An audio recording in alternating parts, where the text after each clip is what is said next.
Yes, you are audible. Okay, okay. Thank you, thank you.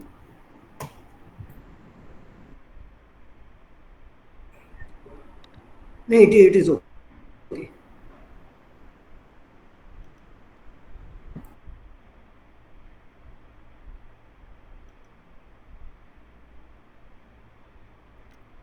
And just quick note, please address me by my name. So, sir sounds a bit embarrassing for me. Start. Can I share my screen? Hello.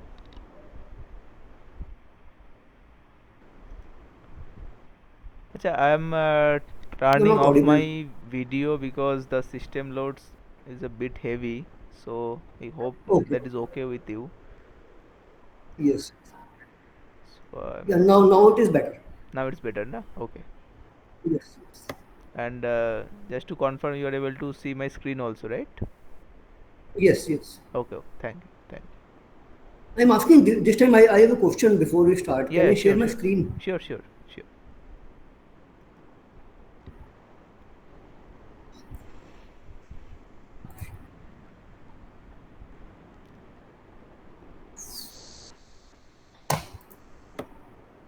I hope it is visible.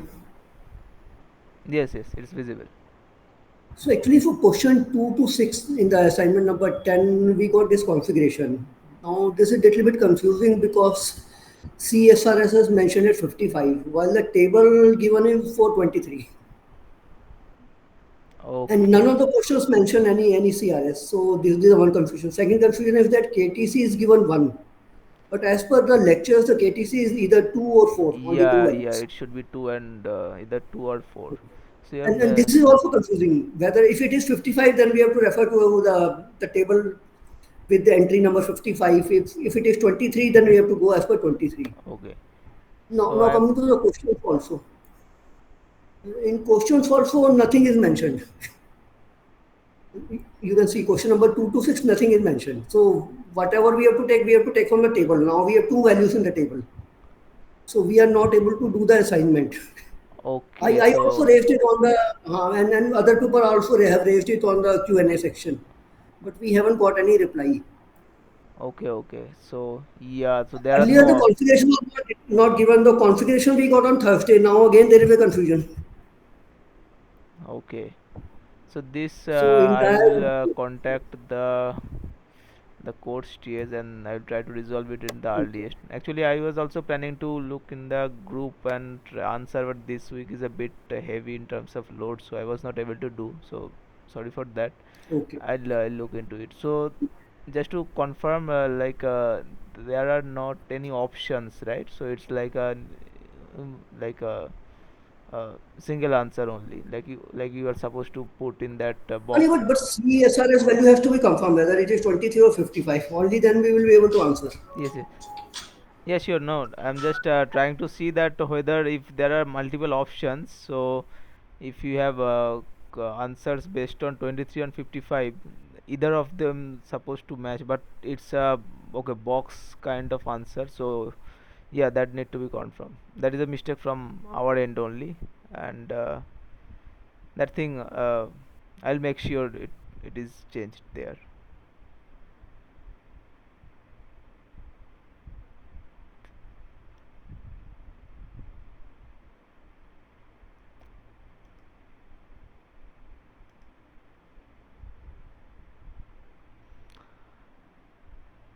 So as we all know, the week 10 classes are mainly based on the SRS design. So before moving into assignment questions, let us just refresh a few things about SRS. So what is the most common use that we encounter in the class when it comes to SRS? Like, can one of you please remind, like, what is the main purpose?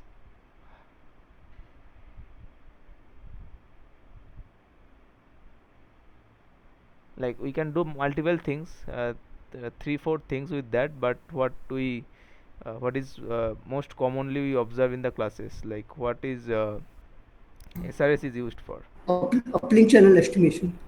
Uplink channel estimation at the G node B. so that it can precode the data to be transmitted to users, right?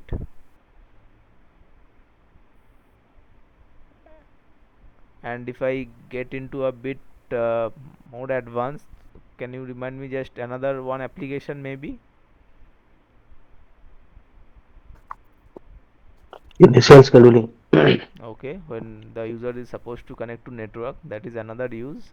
And is there something similar, uh, but just in opposite direction? One we one thing we talked about in much details about how Gnode B uses this SRS to estimate the uplink channel and use it for the precoding. Is there any Sir, other? your voice is breaking. Okay, just a moment. Sir, your voice is breaking. So is this happening for me only or for everyone? I think it's for everyone. Okay.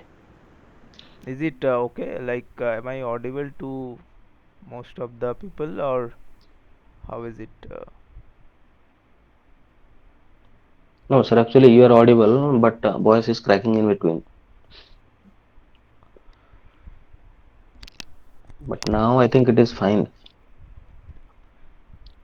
Okay. So just remind me again if it starts breaking. So don't know why it's happening. Turned off the video, so there should not be any bandwidth issue. But okay, okay. Let's see. So yeah, I was we talked about how SRS is used by Gnode for the acquisition of the uplink channel information. Can it can be used other way around, like from the user side maybe?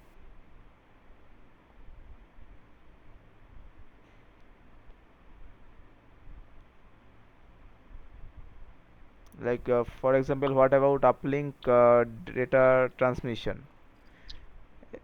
So in that case, sir, if SRS is not there, then you will be reading the CSIRS and it will be fed back to the RAN. So RAN will be implementing like means LAN will in means like RAN will be fall into a situation like it will assume that whatever the downlink channel condition as per the CSRS, that should be applicable for uplink channel as well. Okay, let's say user has multiple antennas, so it has the capability to transmit in multiple layers. So as you mentioned, if we talk about CSIRS, let's say Gnode B transmits CSIRS, user is able to estimate the downlink channel, and then how it will proceed from that moment. Like let's assume it estimates its downlink channel using CSIRS. Then should it can it transmit precoded SRS to Gnode B? So once the RAN will be receiving the CSIRS report, then RAN will assume that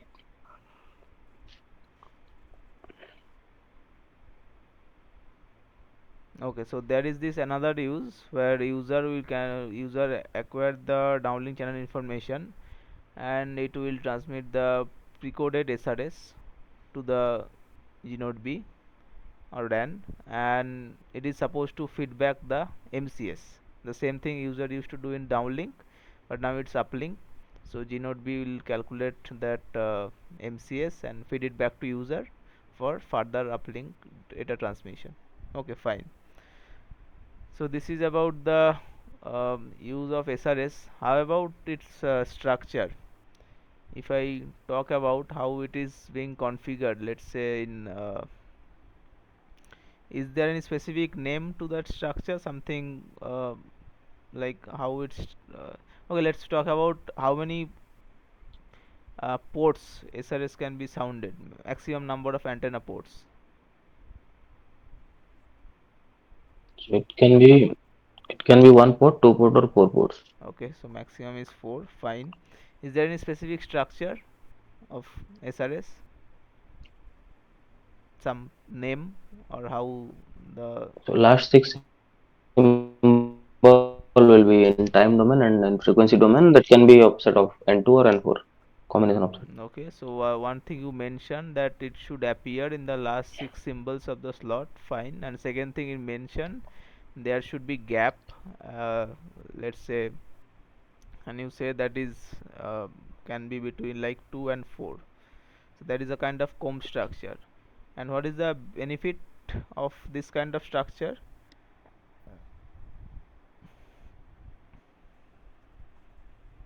You can multiplex multiple UV using same time frequency resources. Okay, okay, absolutely correct.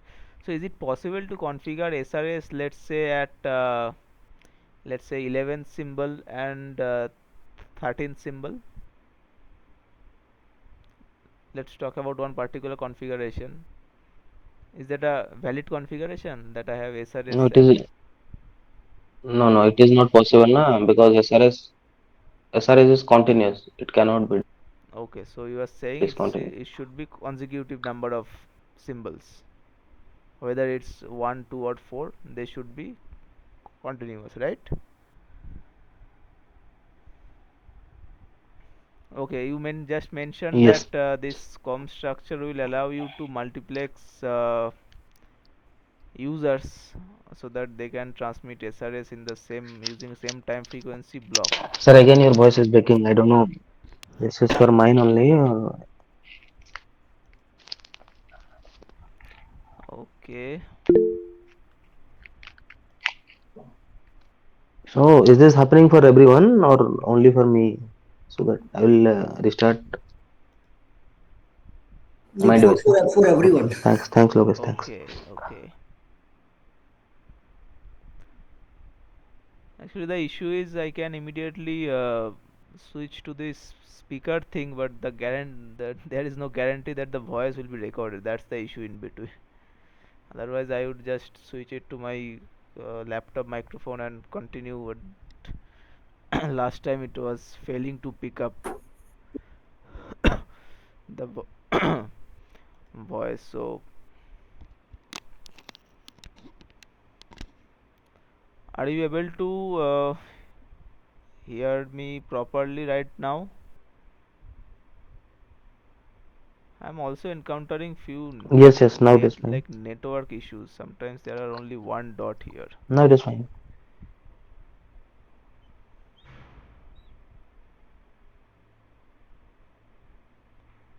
So, okay, what I was talking about the combs, about the comb structure. So you told that you can multiplex users using the same time frequency resources. So how to ensure that?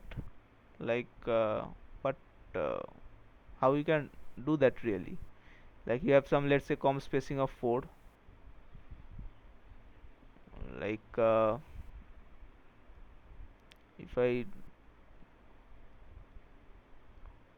let's say, draw one.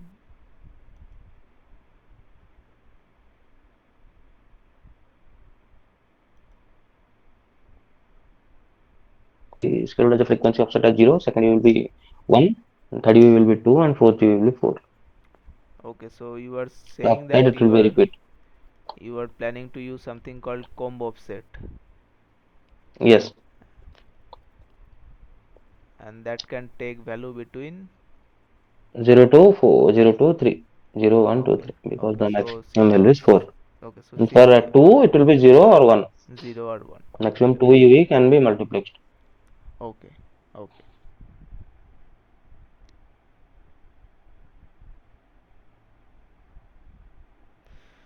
So now let's talk about another kind of, like, not another kind really, like we talked about three time domain structure in the week 10. That is, one is semi persistent, another is aperiodic, and the third one is periodic.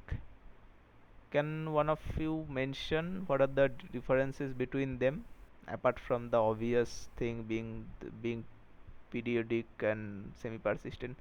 So first of all, who configures this SRS?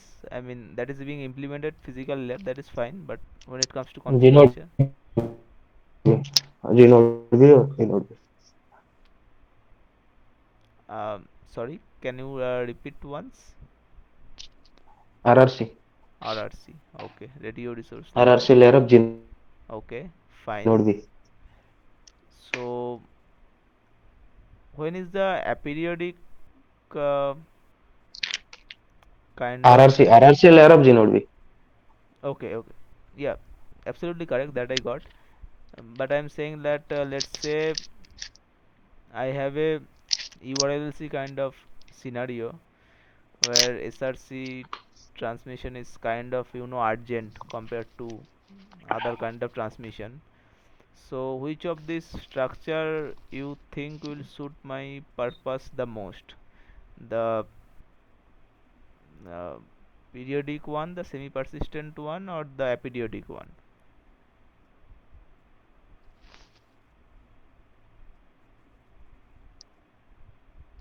So if the periodicity is very less, like 5 slots, okay, and the TDD pattern is 4D1U or 3D1S1U, then and your periodicity is 5 ms, then every 5 ms you will be sending periodic reports, right? And if the like SRS config is like aperiodic, then you need to first reconfig with RRC first. Then you'll be scheduling one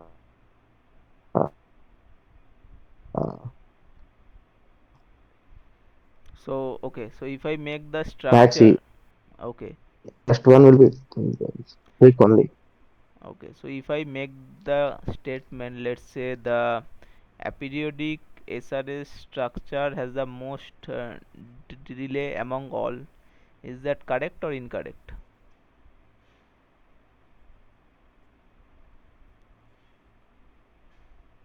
Like delay in the sense, when you move from one layer to another, there is a certain kind of delay involved. So let's say my comment is the aperiodic SRS structure has the most delay compared to the semi-persistent and periodic counterpart. Is that statement correct or wrong?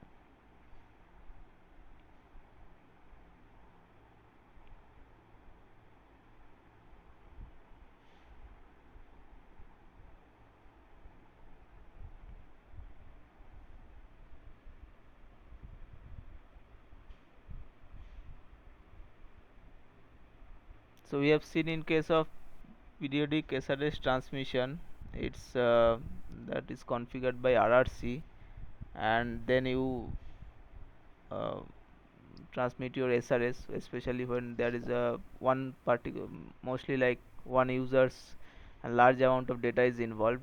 So when you say that information is in RRC layer and that has to be decoded in the RRC layer of user side also, so that means the most delay involved. Your RRC is there, then comes your MAC, then comes your physical, then again at user side it goes back from physical to MAC to RRC, and then only you can decode. So the most delay involved is the periodic one. When it compared to aperiodic scenario, the SRS is still configured by RRC, but it's actually embedded in the downlink control information, and then you can transmit the SRS that falls under the aperiodic structure. So since it is involved in the physical layer, so the delay is not negligible, but it's less compared to the periodic structure. And semi-persistent one falls somewhere in between, because semi-persistent also configuration of course has to happen at the radio resource layer end, but then comes something called MAC control element activation, and then you transmit the SRS, and then again MAC control layer deactivation is there. So it is somewhere in between, but the most like the least delay one is the aperiodic one, the semi persistent one is somewhere in between, and the periodic one of course consists of the most amount of delay. So it is a good time to remind me a bit about the concept of bandwidth part, especially when you talk about 5G NR, and I have a certain big bandwidth of, let's say, the standard assumption is 100 megahertz.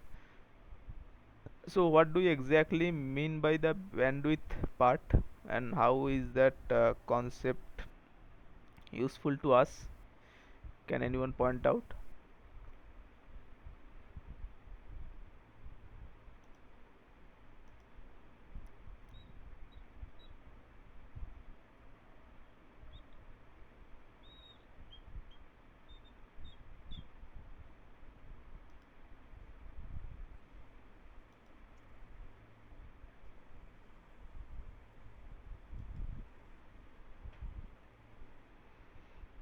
let's say we pick a very uh, a sensor kind of thing that is used in the like a IoT device. Is it what do you think about, is that supposed to use the entire bandwidth? Is that feasible at least from the economical point of view, or something else can be done?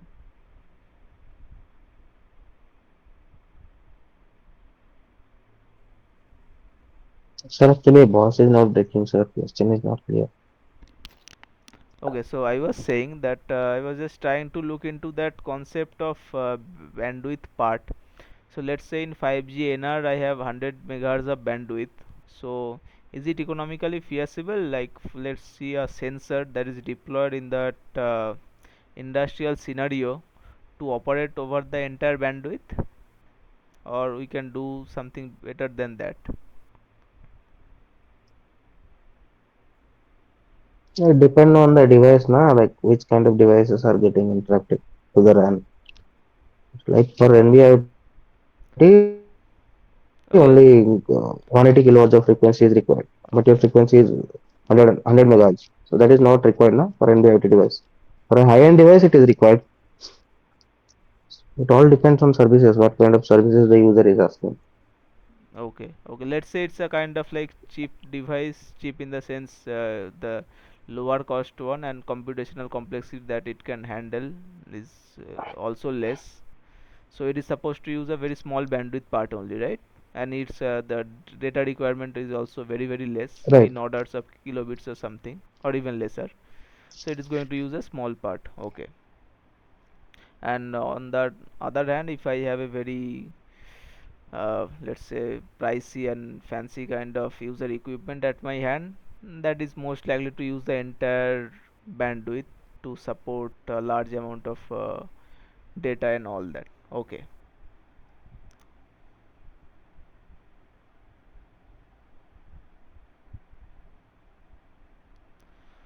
So if I ask in terms of PRBs, what is the maximum bandwidth? Uh, sorry, what is the, yeah, what is the maximum bandwidth that can be sounded by SRS in terms of PRBs? If I ask, what is that going to be?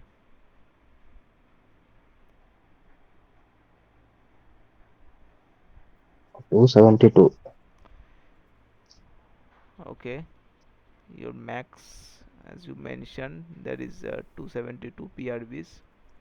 What about minimum? Is there any minimum limit, or it is not there?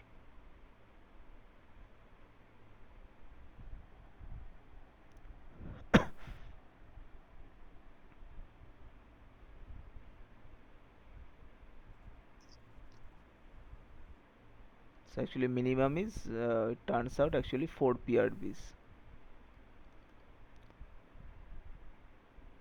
So now I have this one question. Let's say you are using the full bandwidth, let's say in context of a PRB only, to configure your SRS. Okay, not in terms of PRB, let's say entire slot. So that is 275 PRBs. Let's say I'm using the entire bandwidth part in one symbol to configure my SRS. So what are the problems that I'm going to encounter for this kind of design? I'm not saying it is not done, but just what are the issues that we may encounter, and what are the reasons for them?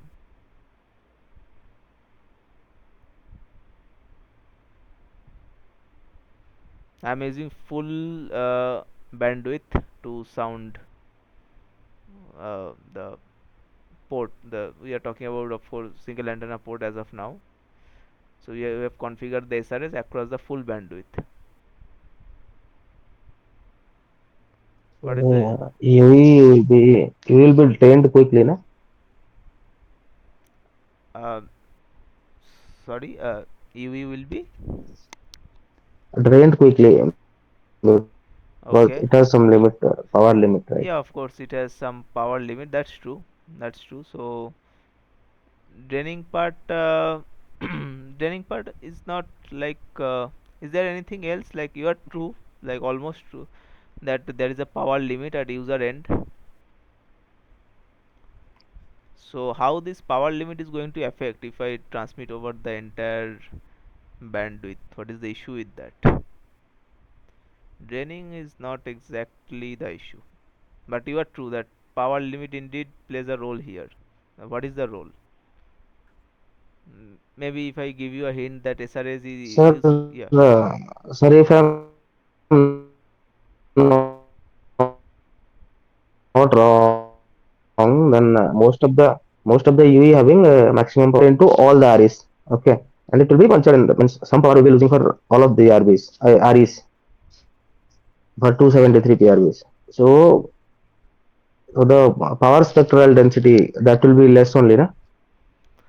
Okay, so you are saying the SRS power density, if you talk density in terms of per unit Then that will bandwidth, be that is value going like to be low. zero point 0.1. Okay, that is going And to if be my low. bandwidth will be less, then the power spectral density will be good only, na? Okay, so you are saying that Because your because the TX power from UC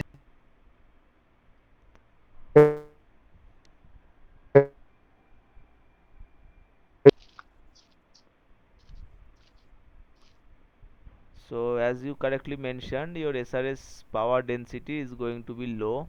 Fine, we are almost there. So what is the problem? If I have SRS power density low, I'm still able to transmit what I am willing to transmit, right? So how is that going to affect me? We see that there is a power limit on so it user. should be properly reaching to RAN and RAN should decode it properly, right? Okay, Yeah, so but SRS the density. RAN, see, if I am sending it at more power, then RAN will be decoding it properly. If I am sending with less power, then RAN will not be able to decode it properly, na?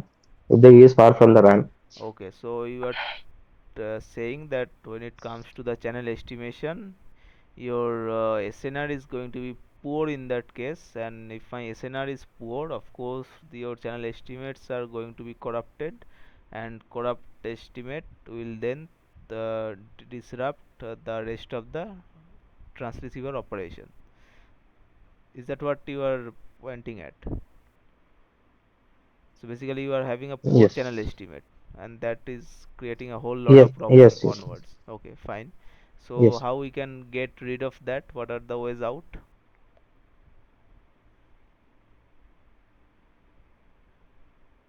Because my power limit is always going to be there only. So how we can get rid of that issue?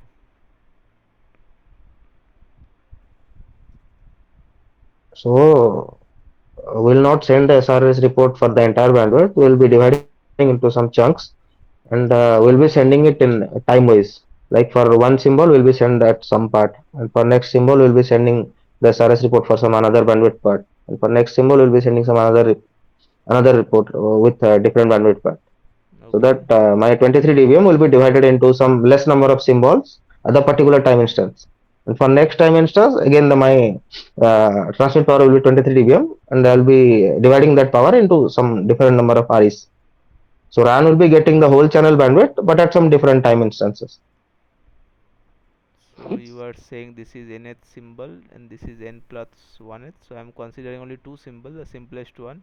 You are saying you are willing to sound only for like let's say half the bandwidth, and in the next symbol you are doing sounding again the upper part of the bandwidth, and your argument is that in that way you are sounding the entire bandwidth.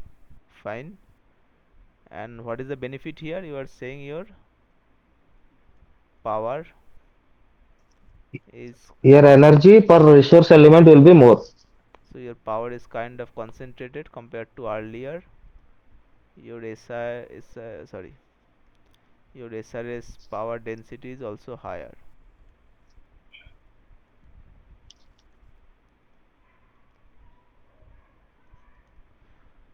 And so does this thing have a specific name, like the method you just Yes, yes, it is mentioned? called as hopping. Hopping, frequency hopping.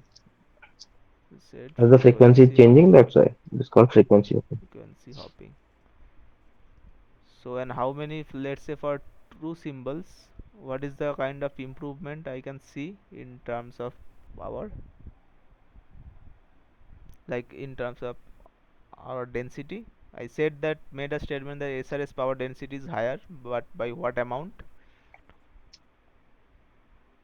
So I don't have exact means like how it is getting calculated. What figures are told like for lower hope it is 3 dB and for upper hope it is 3 dB. So 6 dB. I think.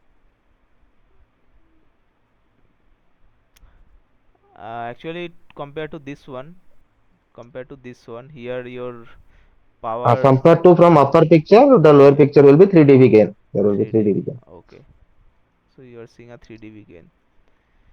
So you mentioned one technique, that is frequency hopping. Nice, you are obtaining 3 dB gain. Is there something else we can do on top of that to further improve it,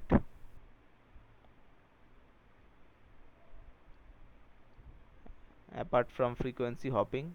I mean, on top of frequency hopping, sorry about that. On top of frequency hopping allowing you certain gain, can we further amplify it by some other method? Frequency hopping is going to be there.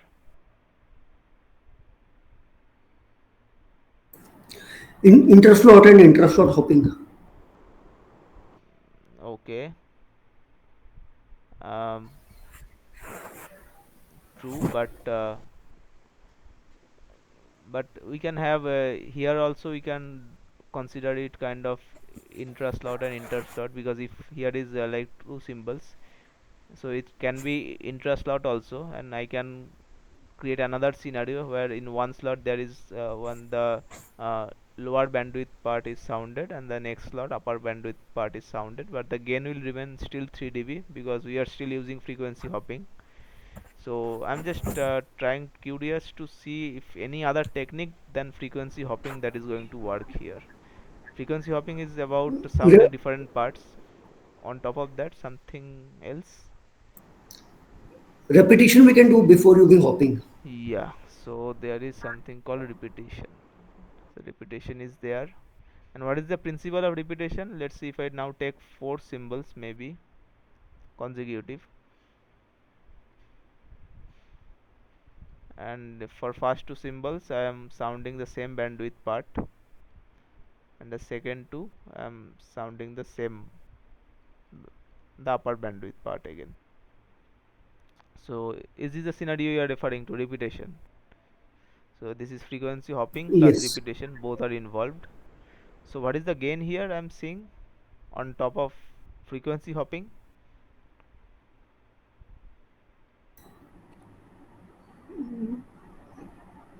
It will be based on the hopping cycle. mm, So okay. gain will be defined for each symbol only, no? So here I think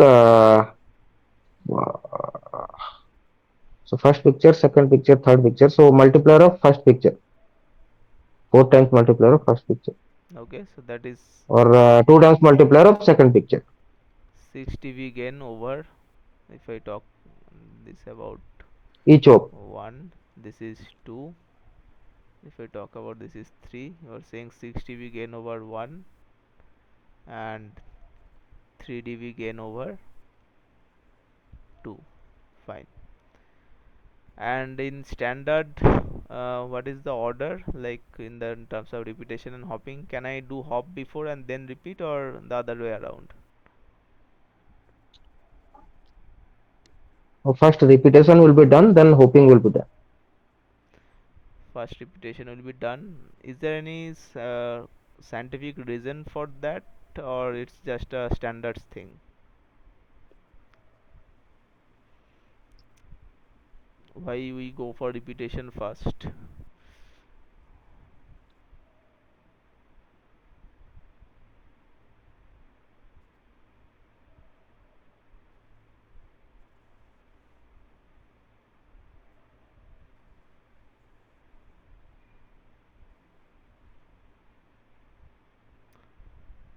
So is it something to do with when you talk about repetition, we are sounding the same bandwidth part across the closest symbols. Yes. So if my Symbol will be different, frequency will be same. so there is a lesser chance over two consecutive symbols for their channel to change, right? So that's usually we go for repetition first. Sir, can you please repeat? Actually, I didn't get it. Yeah, I'm saying that when it comes to repetition, you are basically combining the SNR over two symbols, right? So Correct. when I go for repetition, the chance of channel changed is much lesser. Okay, okay, okay. If I go for frequency hopping first and then do So, the sir, in that repetition, case, I have one question. yes, In the picture number three, suppose the symbol, suppose let's consider like symbol number 10, 11, 20, okay, 10, 11, 12, 13, 10, 11, sign are reported at symbol number 10 is less. okay, So, my question is like, suppose my SNR at 10th symbol is like 180 or something. Like, suppose X. So okay, my SINR at 11 is at 1 means like plus 5 dB. Okay. Then RAN will be considered as like for both the symbols, SINR is the latest one or the previous one, or it will be kind of averaging. You got uh, my point, right? yeah. So actually, when it comes to repetition, we are combining those, right? I mean, if I talk about, let's say, write this thing here, y is equal to x plus n1, y1 is equal to x plus n1, that is received over 10, and y2 is, let's say, x plus n2. So I am trying to achieve the combining gain Yes. because your noise is additive, so its power will increase as only two times, but here we are combining them, so it will become four times. So essentially I am getting a two times gain here. So it's not about taking the latest one or something. It's I am combining the observation over two symbols to like see the combining gain here. Okay. So no averaging, nothing, only combining, right? Yes. Okay.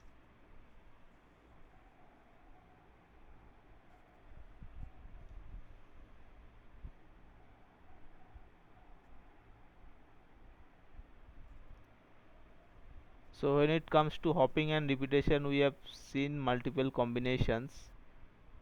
Uh, just a moment. Okay. So this, Sir, one question. yes, Hello. Sir, yes, I yes. have received this SINR report from the picture number three. Okay. Suppose I am a RAN. Okay. Okay. So I have received this SRS over these four symbols. Hmm. Okay. But when I will be scheduling the MCS, then that will be particularly pointing towards some SINR, right? Suppose I need to, because my MCS will be one value na, for entire slot, correct? Then I need to be do some averaging kind of thing na, for these four symbols. Okay. See, I need to get one MCS, particular MCS in the next G slot, correct? Yes. So in that case, how I will be calculating the MCS? Suppose Okay. SINR is suppose my Y is different. My Y will be different for each of these dotted lines, right? Each of these frequencies. So in the Yes. but I am allowed to send only one MCS value for a transport block, correct? Then I need to perform some kind of averaging or something, right? That will be better for me, na? From RAN side, I'm saying. MCS is transmitted over what is that? If I'm not wrong, over multiple frequency, right? Because your channel is not going to be constant throughout the entire frequency. So we have to put like we usually consider something like frequency, like coherent frequency. So there are certain group of PRVs over which you assume the channel to be constant, and we have to send the MCS for these groups, right? Or um, Right, right. So suppose let's simplify in another way. So you have drawn a pattern like suppose I'm saying the less means like lower number of bandwidth is like 0 to 135 is one kind of bandwidth, and 135 to 275 is one kind of bandwidth. And I need okay, to schedule the UE with symbol number 10 and 11 for MCS calculation. okay, I got the assigner for 10th symbol for 11th symbol, and I need to schedule the lower RBs to that UE, particular UE. Okay, so in that case, I will be doing the assigner averaging for 10 and scheduling in downlink.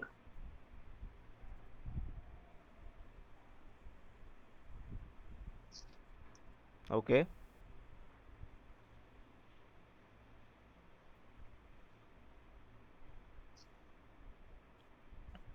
Is it me not able to hear, or others are able to hear and I'm not hearing anything from my end?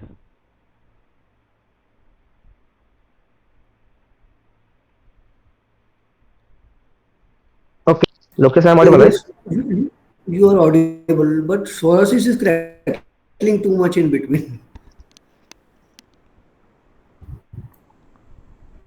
Okay, So, sir, so let me repeat my question. Okay, once I am audible, let me know. okay, you are audible now.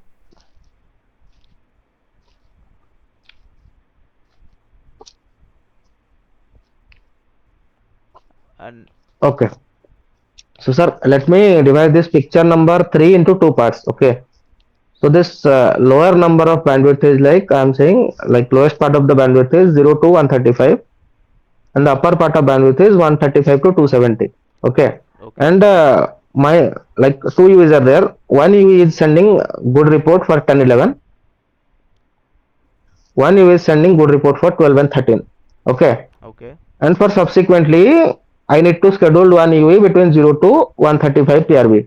Okay, and suppose let us consider it is a TDD system. So in that case, my question is when I will be calculating the MCS, so I'll be doing the assigner averaging of 10th symbol and 11th symbol before scheduling the UE in downlink, because UE is sending good assigner report in this region. And for two symbols, so shall I consider any of the symbol, or I will consider both of the symbol and do averaging? Then I will calculate MCS. If I will be calculating using only one symbol, then no need to waste my resource in uplink, na? okay. You are talking about the SRS. Okay, so usually when I am transmitting SRS, I am doing that to estimate the channel, right? That is in uplink. Right, right. So I have estimated the channel. Okay. So my question is, before scheduling MCS in subsequent DL slot, so shall I need to do any kind of averaging in 10th symbol and 11th symbol, or not required? So when you are saying averaging and I am saying combining, those two things are, uh, I guess we are referring to the same thing, right?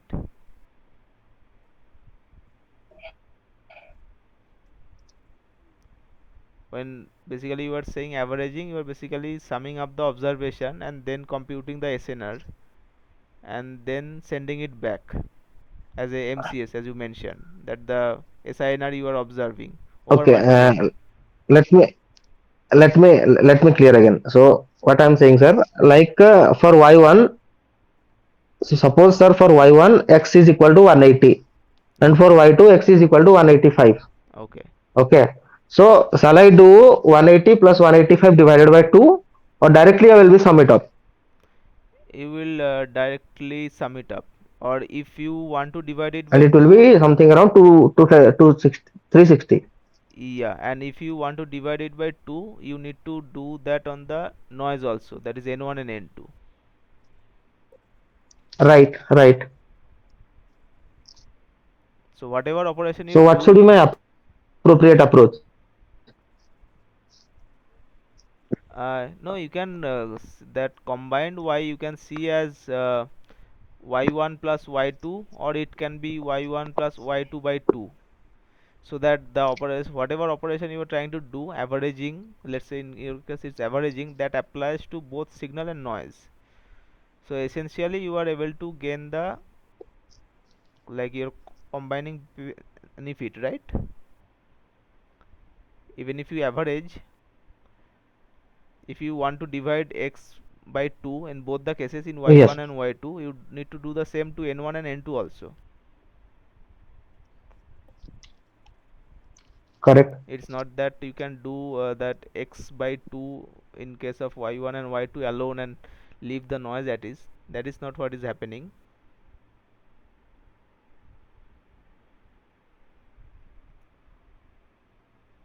So whether you are, like, when you are saying averaging and I'm saying combining, we are basically referring to the same thing. We are just using the multiple observation to achieve the combining benefit that will essentially improve my SNR only. So that's pretty much the goal.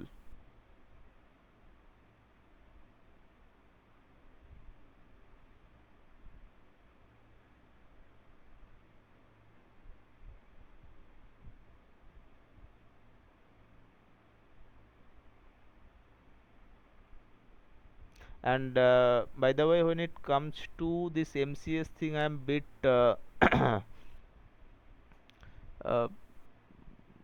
what should I say, a bit confused that which scenario we are talking about, because essentially the SRS is transmitted from user end and base station uses it to estimate the uplink channel.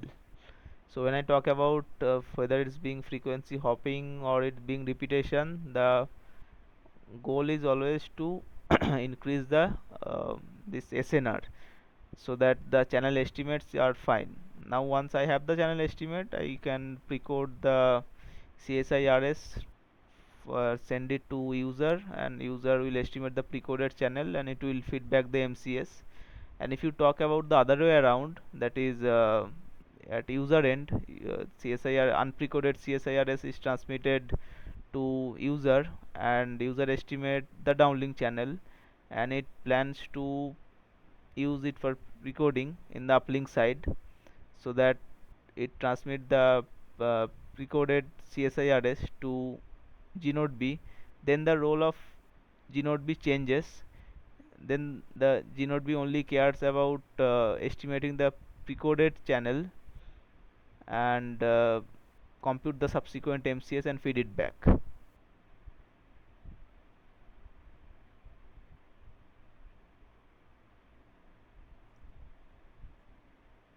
Got it, sir. Got it. Got it. Okay.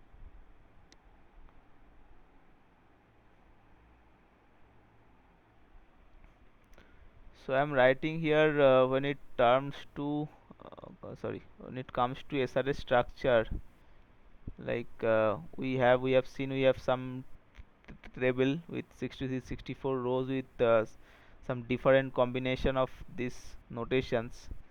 So just let me know what they are once I finish writing.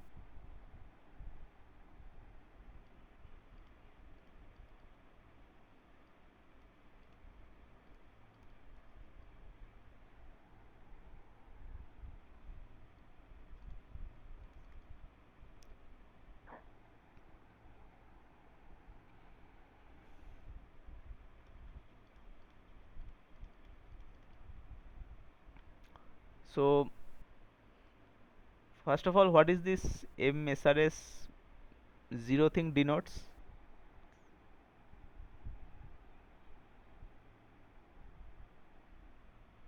Can anyone point it out? It's it's a maximum bandwidth. Maximum sounding bandwidth. So you are saying it's maximum sounding bandwidth. Fine. And what about the relation between this small b hop and capital B SRS? So this tell us like whether hopping is allowed or not allowed. Okay, so you are saying they are So scalars. B hope is less than BSRS. Okay, let's first talk about what kind of values they can take.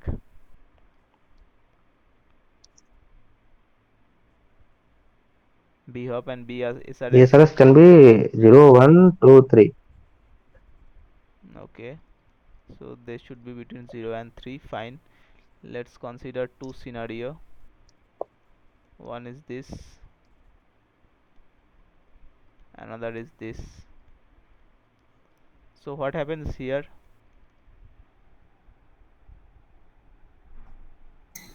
In the first case, when B hop is less than BSRS, the hopping is enabled. So basically we can do hopping,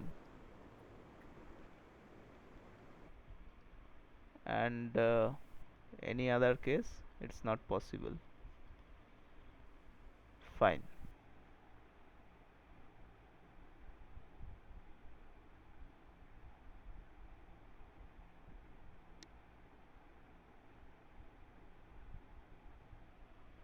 There is another like less important metric, something called as n shift. What uh, what it indicates?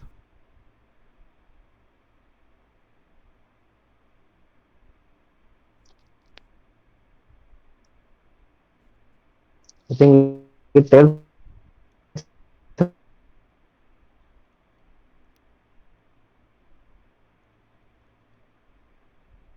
So you're saying that it indicates the starting PRB index of your maximum sounding bandwidth. about the in frequency domain. Okay.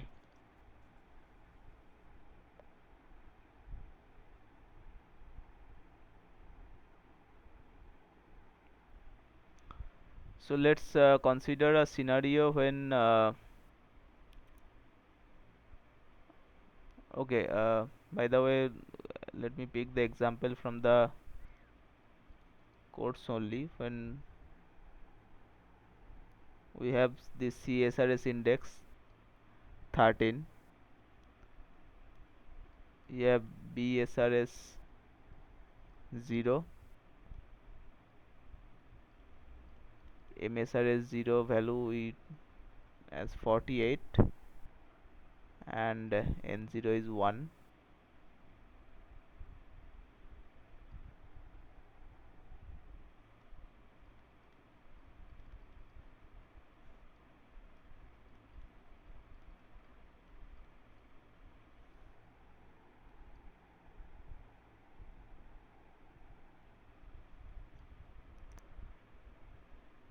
So let's consider for all these cases our B hop is 0.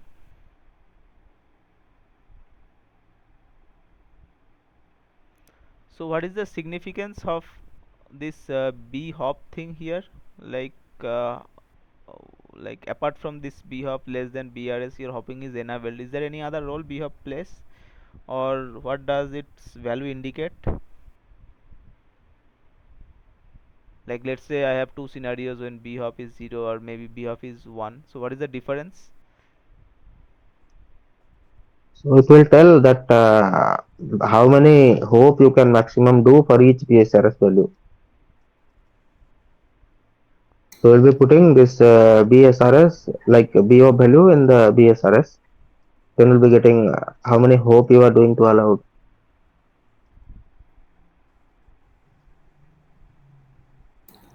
When B hop is zero, the hopping is disabled.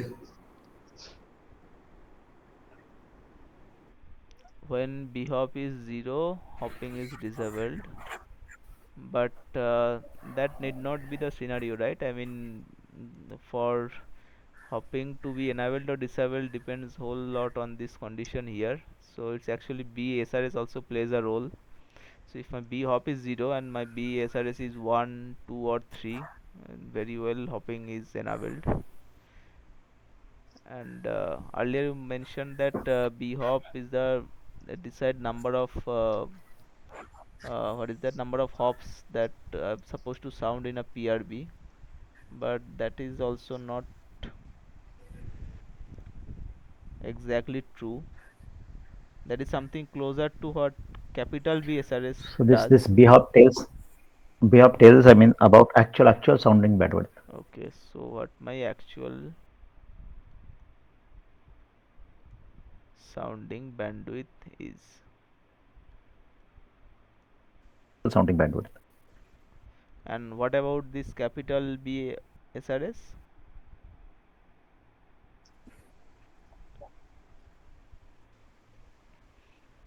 Once I have this bhop fixed, I know my actual sounding bandwidth.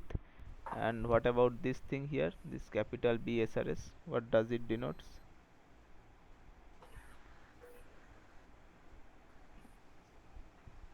It tells us, I mean, about hopping, like hopping at in that actual sounding bandwidth. What is which hop is being selected? Okay, so if I write it as, if I say that it has a crucial role in determining the number of hops, number of PRBs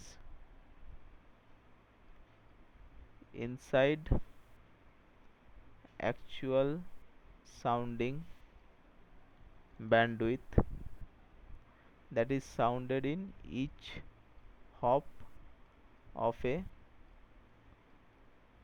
hopping cycle.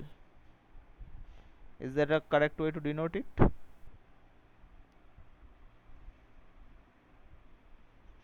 Yes. And when I say hopping cycle, what does it exactly mean by hopping cycle?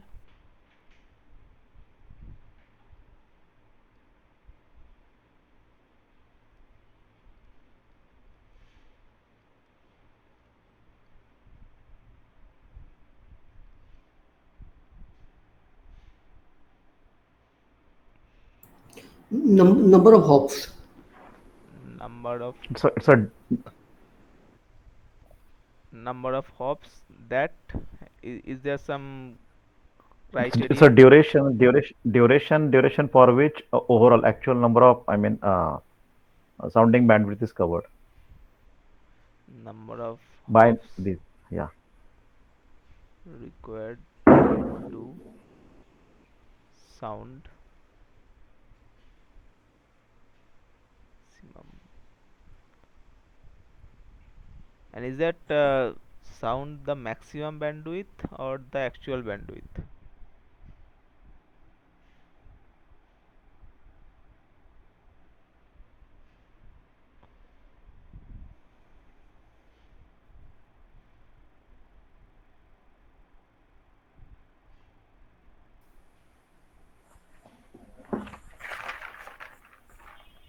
It has to sound maximum bandwidth. It has to sound maximum bandwidth. So hopping cycle basically covers the entire region, basically saying number of hops that is required to sound the entire, the maximum bandwidth part. And is there any formula that how many hops can be there based on those numbers, small b hop and capital B SRS? A way to calculate. If I say there are n hops in a hopping cycle,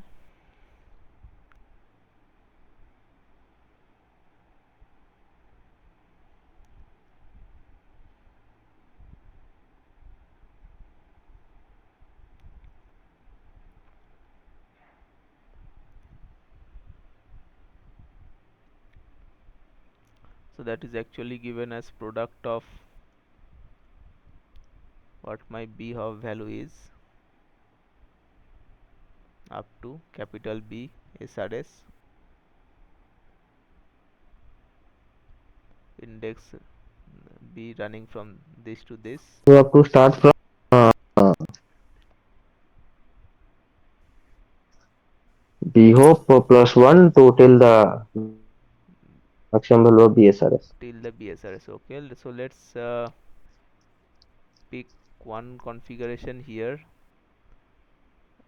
where let's say my N1 is 2 n2 is, let's say, 3, and n3 is also, let's say, 2. So, and I am given the b hop value as 1 and b SRS value as 2. So what is the number of hops I'm going to have in my hopping cycle?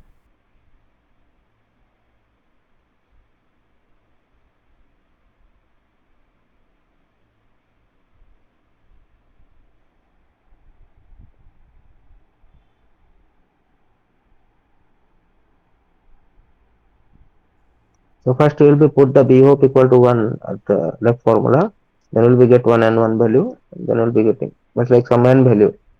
So b equal to b hope. So first we will be put 1 plus 1, 2. So 1 will be, So what should I write here? It should be n1, n2, or product of all three, or sum of them. It's only n2, right?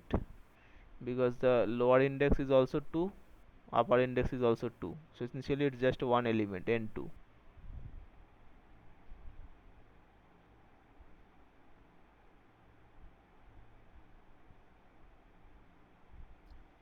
no, only n2 and n3.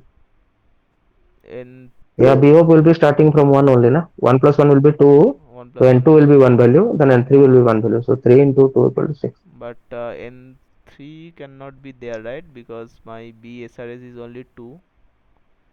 So this is here also 2, and this one here is also 2. So essentially we are left with only n2. n3 won't come in picture, right? Right. Because b SRS is not 3, it's 2.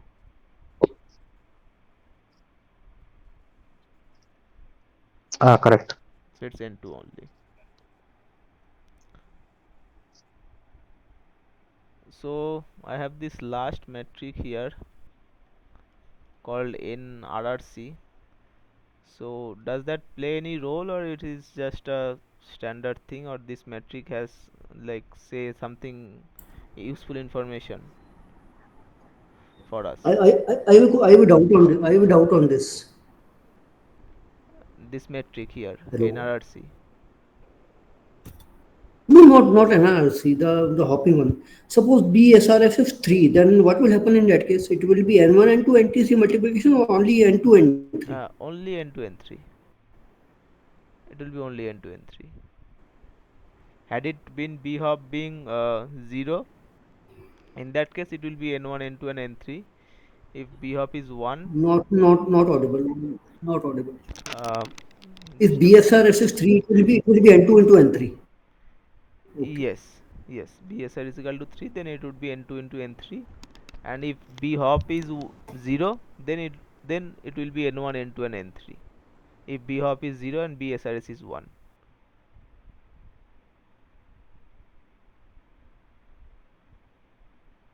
No, I'm saying if BSRS is 3, Yes. what will happen in that case? It will be a product of all three. No, it will be product of n2 and n3. It will be product of n2 and n3. N2 and N3. n2 and n3. Because the lower Okay. index starts from b hop plus 1. So n1 is out of picture.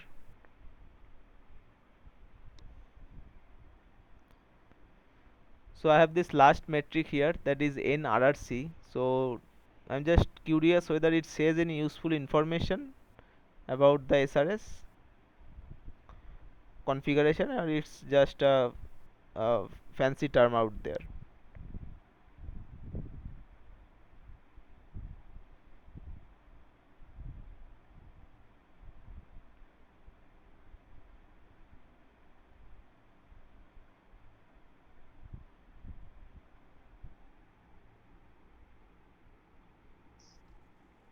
So actually in lecture there is nothing much more about NRRC. So it will be better if it will be elaborate something. Okay, so actually in the lecture it is mentioned that NRRC has a role in defining the position of your actual sounding bandwidth in the maximum sounding bandwidth. So let's say if I talk about your maximum sounding bandwidth is this uh, entire range.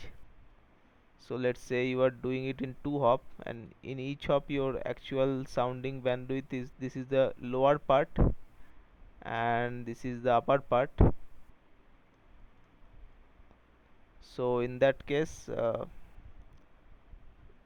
this here, when you are sounding this lower part of the bandwidth, which is also the actual sounding bandwidth, the its position is denoted by, let's say, nRRC 0 here. And when it comes to sound the upper part, and let's say this is here, let's say it's here you have 48 PRBs and here also you have 48 PRBs. So in that case your nRRC will be 12. And like, why 12? Because you have to have minimum of like 4 PRBs. So when it comes to 12, 12 times 4, 48. So that starting index will be denoted by this. So it's like for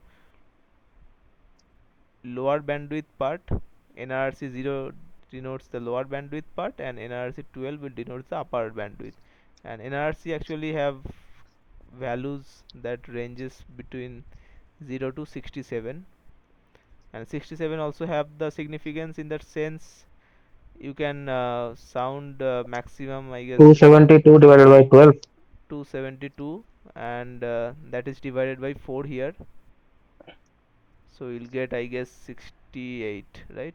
4 6 24 and yeah, so you'll get 68. So total 0 to 67 values are possible for nRRC.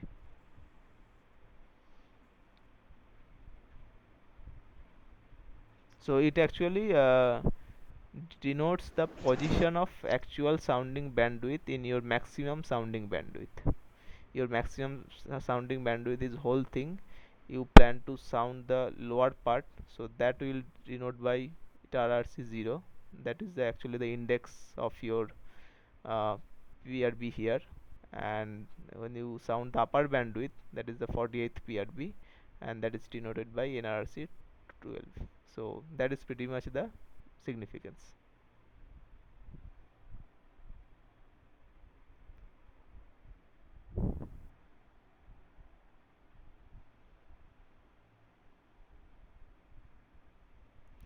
Okay, let us move to maybe few assignment questions here. So we are supposed to find the number of hops in the hopping cycle for SRS with the following configuration. So here I have one just information to give. This kind of question may be in their assignment because it will refer to some table in 3GPP document, but in main exam the values will be given most likely. So I'll just give the value here also. When it comes to CSRS index is 55, you will have N1 value 2 and N2 value 7 here. So what is the number of hops I'm supposed to get here in a hopping cycle?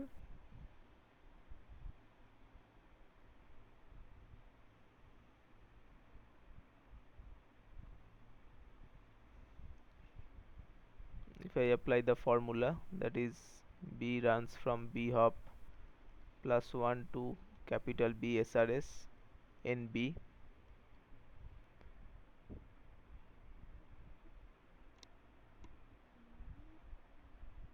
what am I supposed to get here?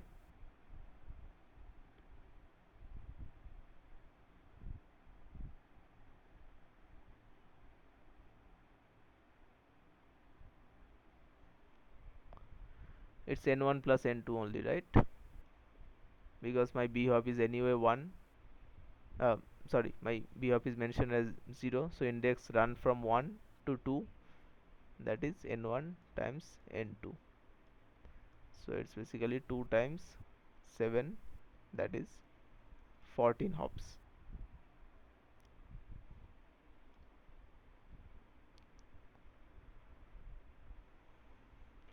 So what about the second question here? I'm willing to transmit a 12 port CSRS. N1 times N2. Yeah, it was N1 times N2. So once you have the values from the table, you can easily calculate it. It's 14. So let us see our second question. Let me just okay. So I'm willing to transmit a 12 port CSI RS. So what should be my possible configuration?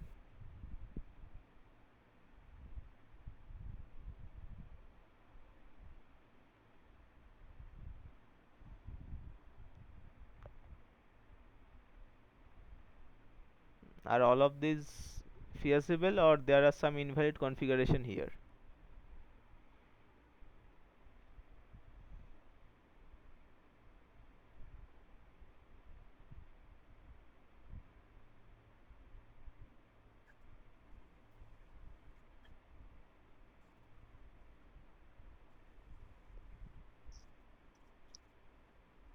Sir, one is invalid. One is invalid, and why is so? So 4-port FDM will be giving you 4 into FDM will be giving you 4 ports, Okay, and it will be and replicated to 2 times, then that will be 8 ports only. so you are saying when I'm combining in both frequency and time domain, I'd be able to create only 8 orthogonal ports. 8 ports it will Okay, give. so this is out of the picture. What about the second one?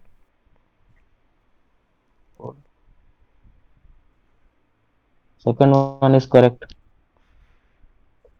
Because here I can create uh, 12 orthogonal ports. Okay, 4-port in code domain it is allowed.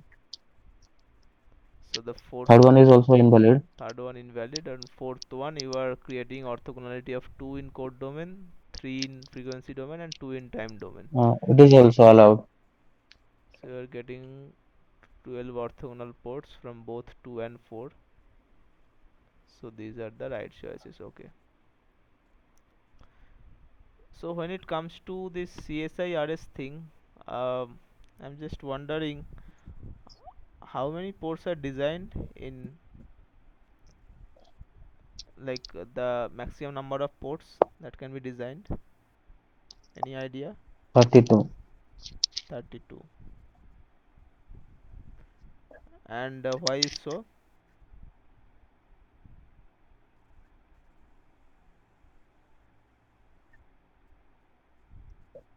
Because as per release 15, maximum 32 number of layers can be allowed. Beyond that, it is not allowed. Okay, but let's say if what we have seen in the course as of now, we have a time division duplex system. So user transmit SRS, base station estimate the downlink channel, then it transmit the precoded CSIRS. Then it turns out it's no more about the number of transmit antennas, it's about all about maximum layers. And usually the maximum number of layers that can be transmitted is determined by the number of transmit antenna at user side. So we are seeing only maybe like 2 or 4 ports orthogonal CSIRS. So why really 32 CSI? Like, can you just remind me of any scenario when this is effective, where I may require to transmit 32 port CSIRS?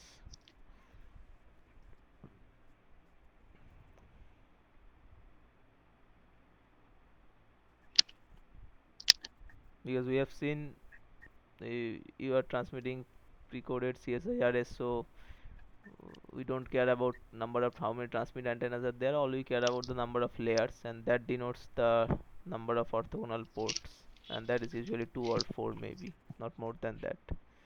So why suddenly 32? Like, for what scenario we could see that?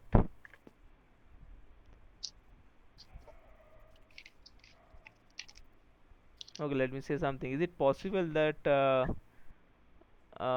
downlink channel and uplink channel are always required to be same? Is that necessary?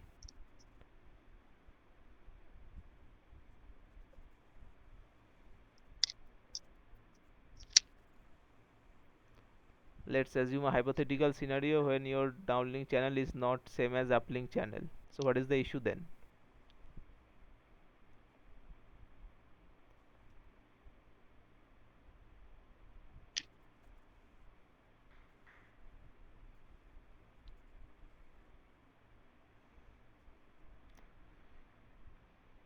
The catch is all we talked about is TDD systems as of now, but when it comes to FDD system, your downlink channel is not same as your uplink channel, right? And the moment they are not same, you are in trouble, because there is no way of inferring I the. think 32 ports is sufficient for 8-layer mine.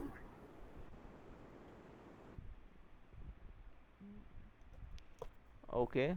No, I'm just trying to see when you transmit the precoded CSIRS, it is often sufficient to transmit like 2 or 4 port CSIRS. So why like it is being defined to 32 ports? Like I'm trying to see in which scenario the need might arise to transmit 32 port CSIRS.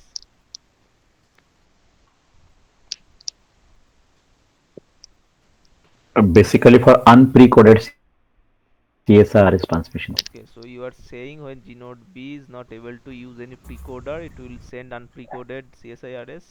In that scenario, your number of CSIR port depends on your number of transmit antennas. Fine. And when does it arise, in TDD system or some other systems?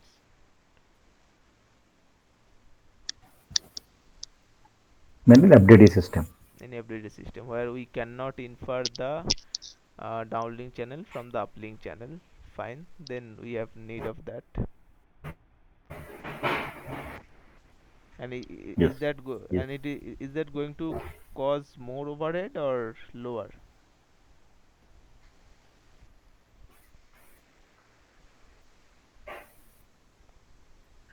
So it's actually going to cause. Unable to hear. Unable to, yeah. Unable Okay, to okay. hear. So Yeah. I was saying that is it going to cause more overhead or less?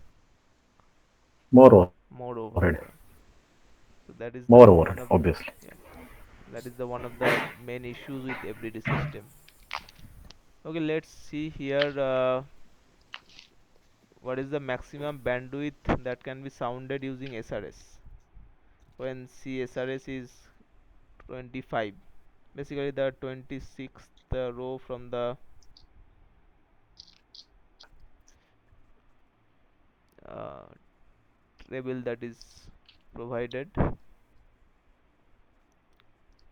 So this is actually nothing to really to calculate. It's pretty straightforward. When it turns out, if we check the table, the CSRS 25 corresponds to this MSRS. It is 104 in the table. It is 104. Okay, so 104 is the answer here.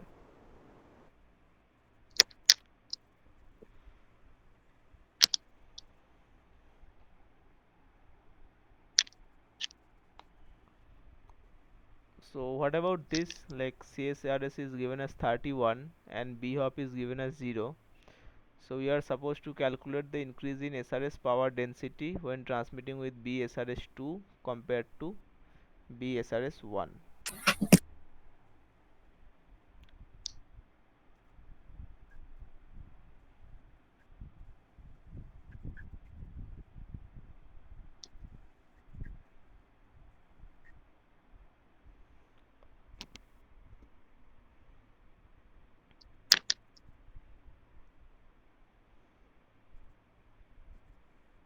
So you need to find the actual sounding bandwidth for each of the scenario. Let's talk about BSRS1 and BSRS2.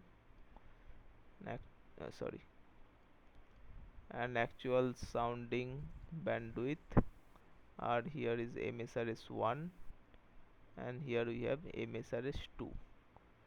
So let me mention the values here. For one it's 64 and for SRS2 it's 16. So how am I supposed to calculate the increase in SRS power density here?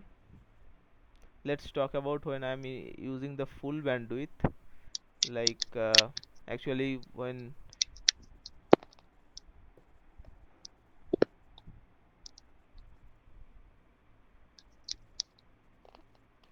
whole bandwidth part for CSRS 31 is 128 PRBs. So let's say this scenario, my SRS power density is P. So what should be my SRS power density for BSRS 1?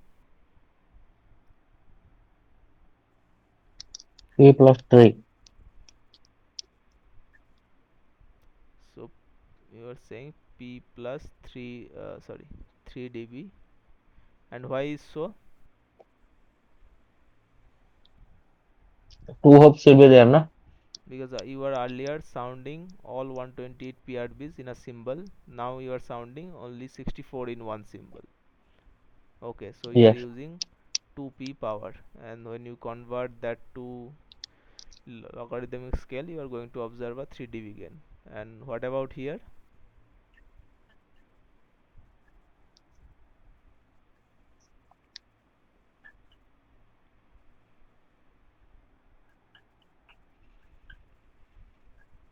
Earlier you are compared to this 128 here. Earlier you were sounding 128 PRB at one symbol. Now at one symbol you are sounding 16 PRBs. So what is the increase in density? Bandwidth is 116 over 128, that is 1 over 8. You are using the same power, so your power density increases by what factor?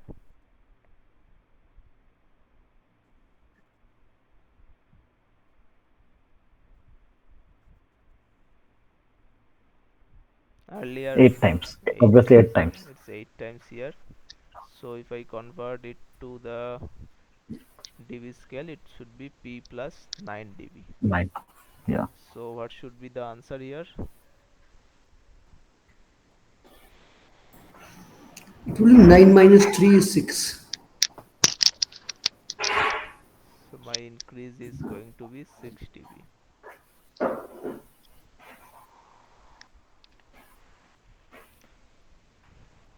So multiple ports are multiplexed onto the same comb through assignment of equally spaced cyclic shift to the antenna ports using the same base sequence. Okay, so when you mention base sequence, what is the sequence that is used for SRS? Is there any particular name for that? 32-bit ZC sequence. ZF2 sequence you are going to use, and what are the key properties of that ZC sequence that makes it very useful for your SRS transmission?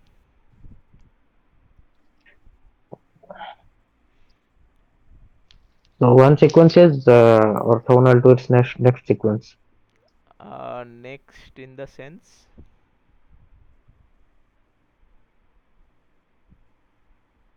Next means cyclically shifted version. okay, so if I pick any ZC sequence and I pick a cyclically shifted version of its, so you are saying that autocorrelation is going to be 0. 0. Okay, that Yes. is one property, kind of making them orthogonal. What about the second one? Then discrete Fourier transformation of ZC sequence is again a ZC sequence. Okay, so if I move from time to frequency domain, I am getting another ZC sequence. Fine.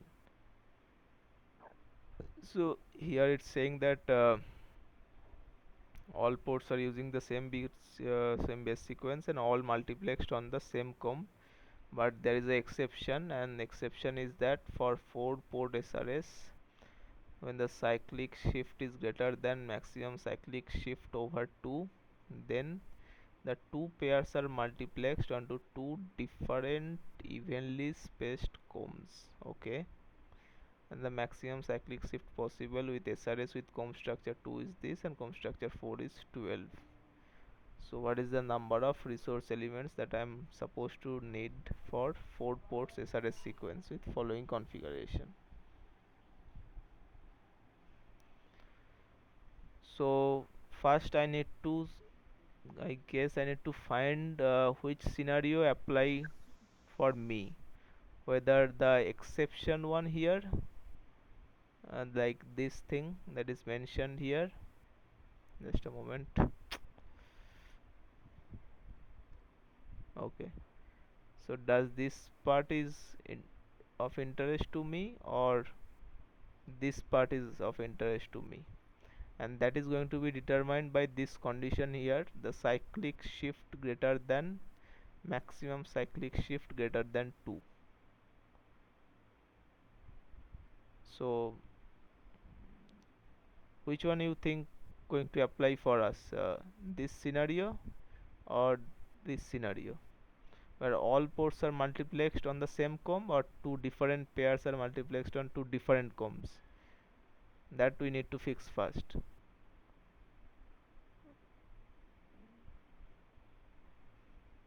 So which one should I go for, Two different combs. and why Two is, different combs. and why it is so?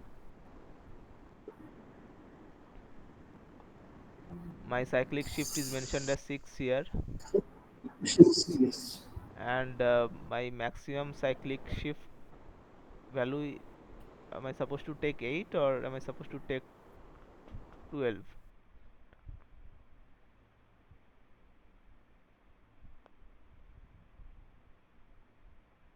Because if it's 12, then it's not greater than this, so I have to fall back to this one.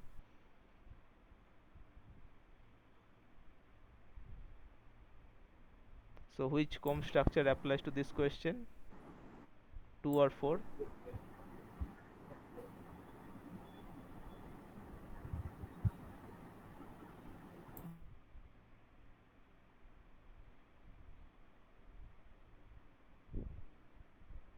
This thing is mentioned here, one parameter KTC, that denotes the comb structure, right? Yes.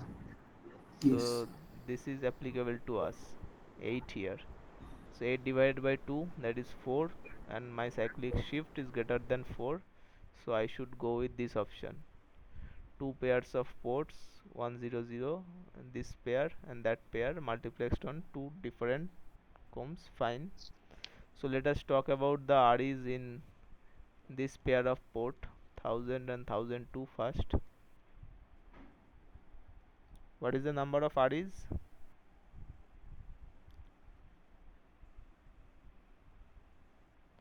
First we should consider the number of actual bandwidth, that is M SRS1,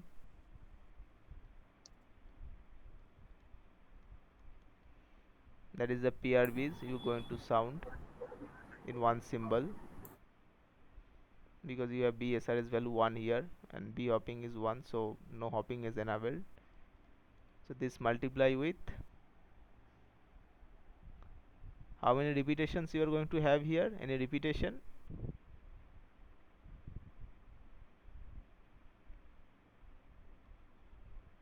Basically here there is no repetition, it's 1, but still I'm multiplying it as R times, what should I multiply with? The number of REs in a PRB or something else?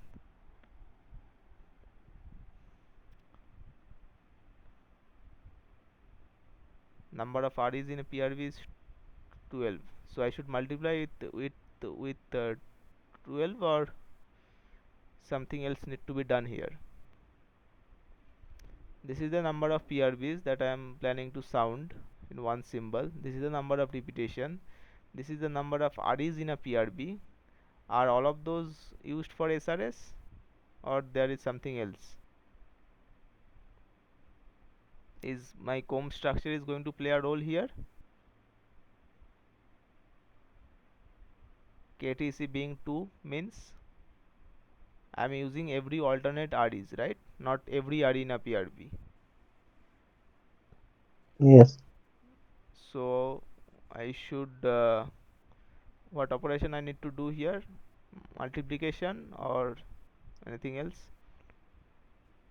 This is the total number of arrays in a PRB, and I have a comb structure of 2, so basically I am using every alternate arrays for So divided by 2, na? Divided by divided 2. by KTC. Okay.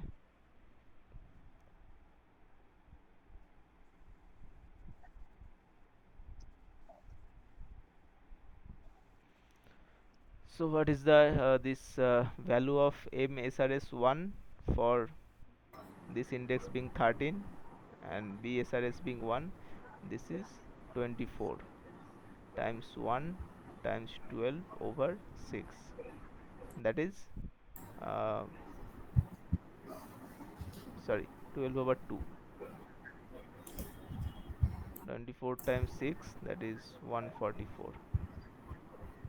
Okay, this corresponds to REs for this one, but not all SRS sequence is multiplexed on the same comb. So there is another comb structure for 1001 and 1003.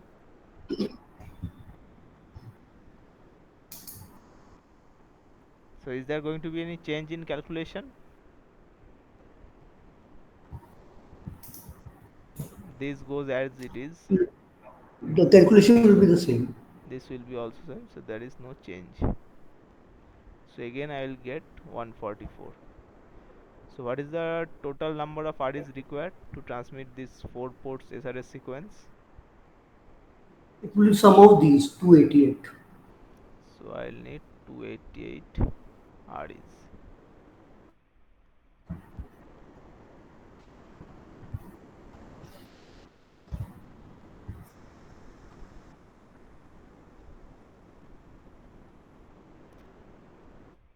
This is about maximum number of antenna ports being configured.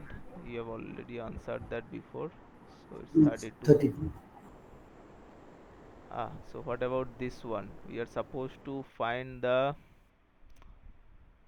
length of ZC sequence.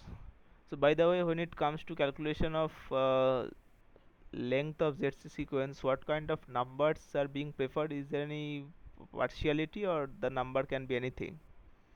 Or is there any numbers that are practically preferred? Some kind of numbers, maybe some uh, integer or something like that. Yeah, something like multiples of 12.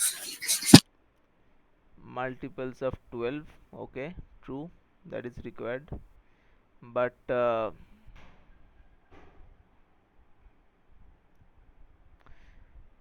when it comes to the property of Z sequence, what kind of length are preferred? If you say multiple of 12s, that is okay, that is required to fit them in the your SRS sequence, because it's always multiple of 12, that is fine. But the underlying ZC sequence, how its length is being defined, you bring it to multiple of 12 by performing some operation, cyclic shift basically, like repeating the bits from the beginning, that's okay. But the underlying ZC sequence, what is about its length? Does that length has some particular property? Like does that length have some particular length that is being preferred? Let's say I find a ZC sequence of length 8. So how many sequences of length 8 are orthogonal to it, you think? How many you can find? This is NZC. 7. 7. Okay. But what about the relative prime concept? Like there are a lot of numbers which are relative prime to 8, right? Like 2, 4 and 6. Sorry, like they are not relative prime. So those cannot be orthogonal, right?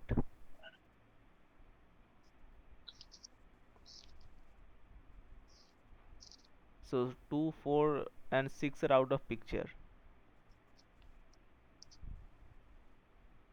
So how to ensure that for a given length you can have maximum number of orthogonal sequence? Is there any condition you want to put on the length of the ZC sequence?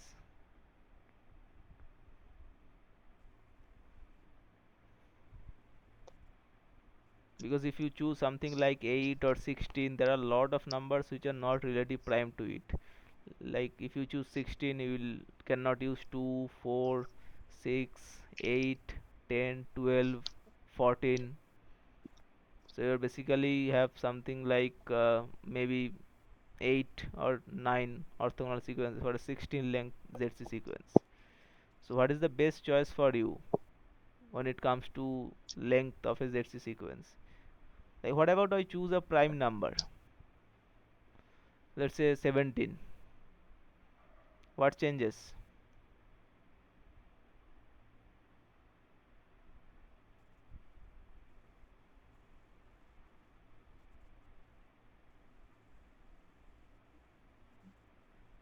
A prime number is relatively prime, corresponds to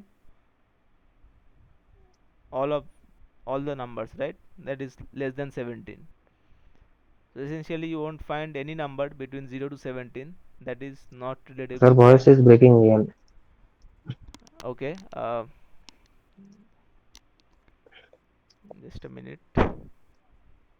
So am I audible now? Yes, yes. Okay. So I was saying, like let's say if you choose a ZC sequence of length 16, so what happens, there are a lot of numbers in between that is less than 16 which are not relatively prime. So those cannot be that of choose that those things should be out of the scenario, in the sense like 2, 4, 6, 8, 10, 12, 14. There are 7 sequence, those are out of scenario. So essentially for a length 16 ZC sequence you can have only 7 such orthogonal sequence. But if I choose a prime number as the length of the ZC sequence, let's say 17, so what changes here, you think? There is no number which is not relatively prime to 17 before that. So for a length 17 ZC sequence you can have 16 such sequences. So it's always preferred that the length of your ZC sequence should be a prime.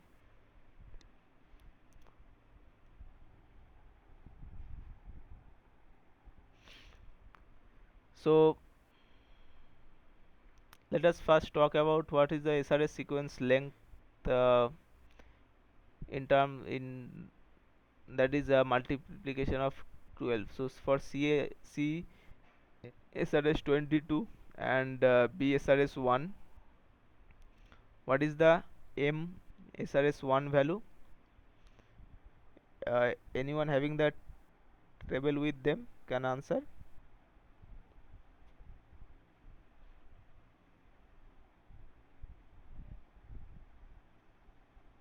So it's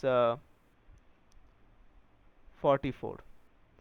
So what is the SRS sequence length going to be? I'm denoting it as MB, but this is not the same as the length of underlying Z of 2 sequence. This is the SRS sequence, which is always multiple of 12.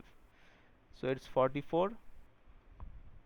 Now this is number of PRBs, number of REs, that is 12, and comb structure, that is 2, gap of 2, so divided by 2.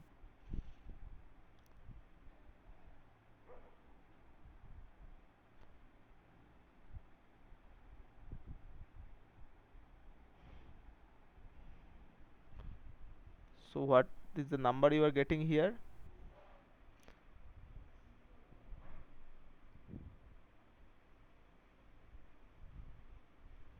264. So tell me, how am I supposed to find the underlying Z of 2 sequence length from here? I am given the SRS sequence should be of length 264. What is the Z of 2 sequence length?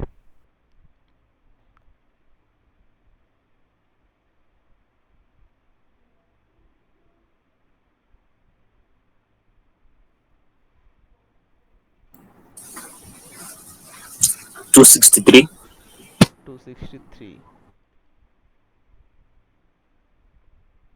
Why is that? Because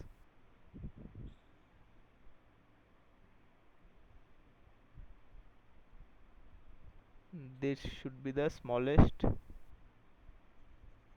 sorry, closest Close prime number. prime to MB.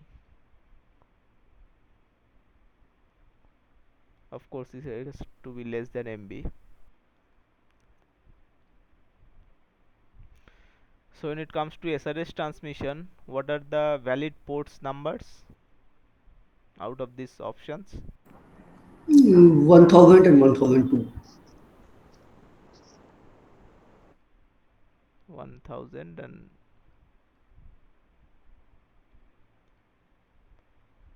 1002. And what about finding the correct statements regarding SRS? Is the first one correct?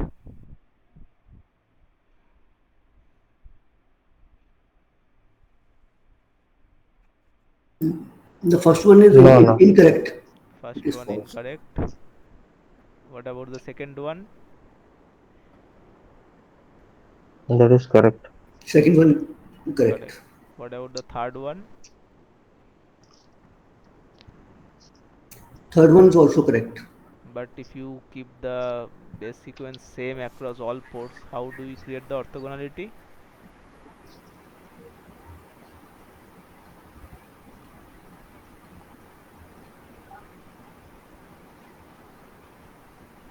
You make the cyclic shift, right?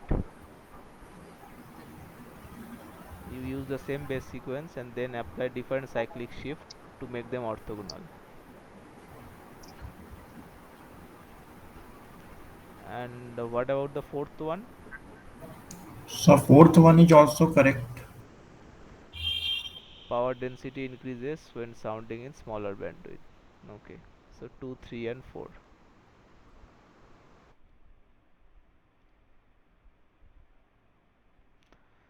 So again, you are given a certain configuration. You are supposed to calculate the value of NRRC. It's mentioned uppermost PRBs in the bandwidth part is used for sounding, and there is a relation given between starting PRB index with NRC. Sorry, NRRC.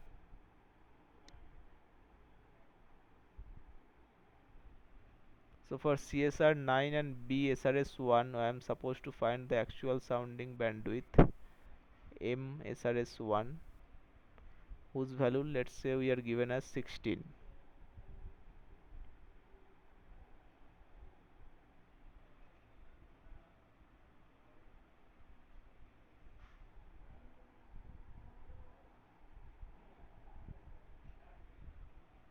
Are we given the NB values also? Um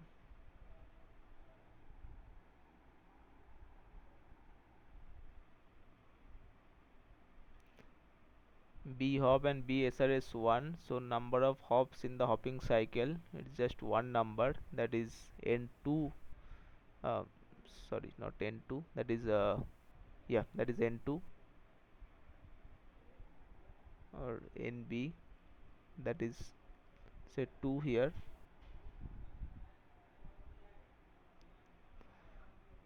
And what should be the starting PRB index given that uppermost bandwidth part is sounded?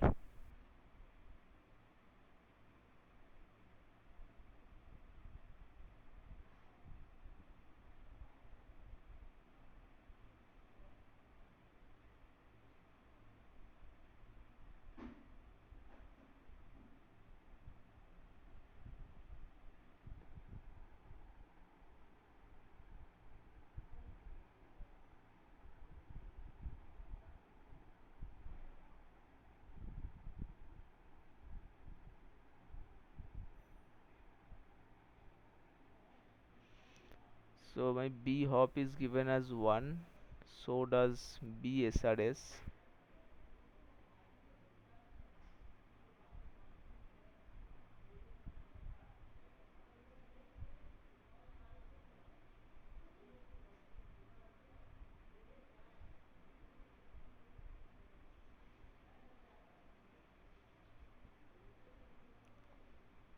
You are saying uppermost bandwidth hopping is not enabled. So if I start from the uppermost bandwidth, my starting PRB index k should be 16.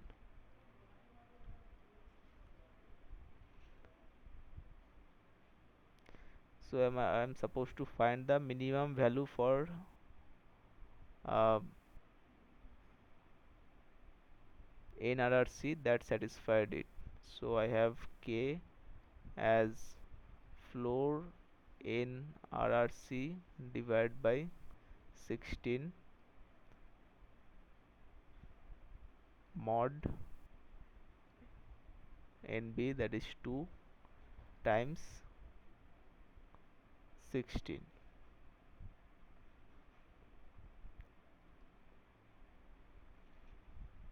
And I can replace k as 16 here.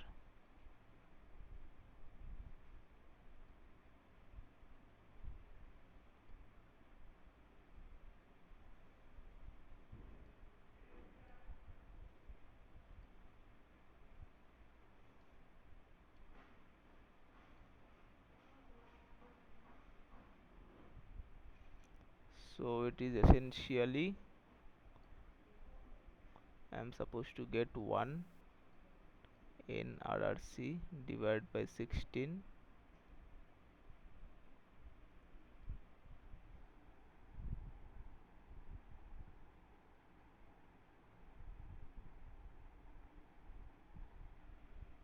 Oh, there should be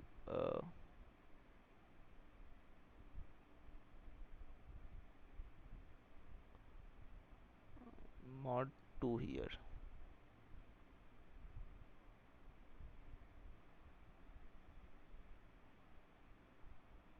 So what is the NRC value I'm supposed to get here?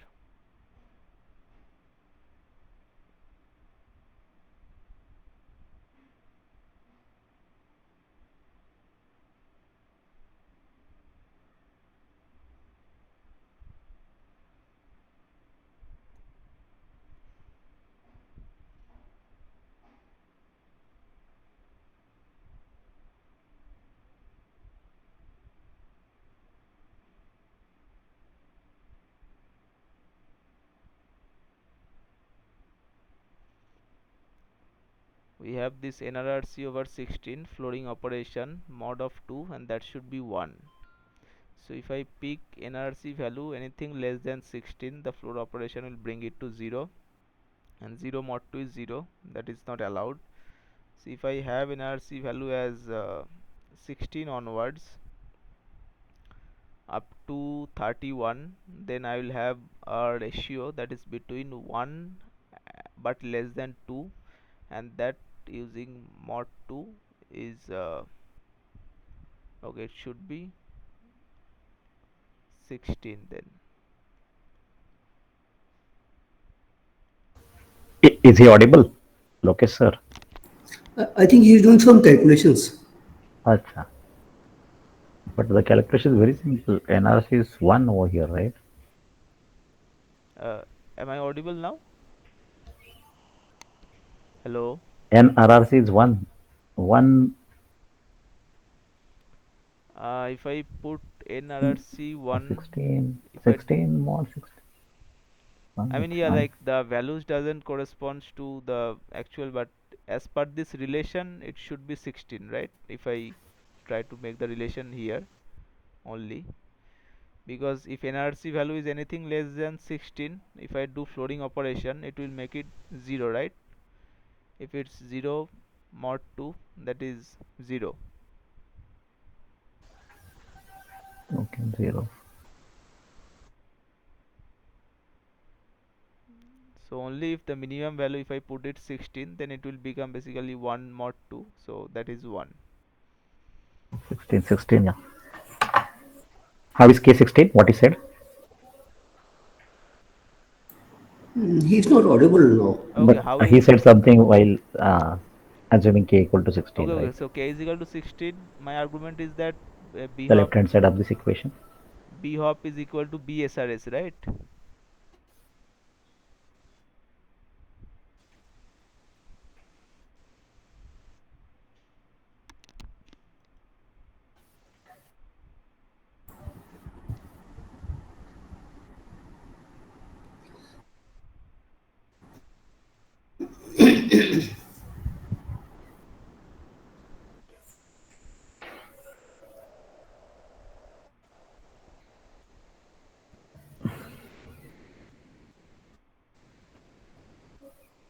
Yes, he is not audible. Yeah.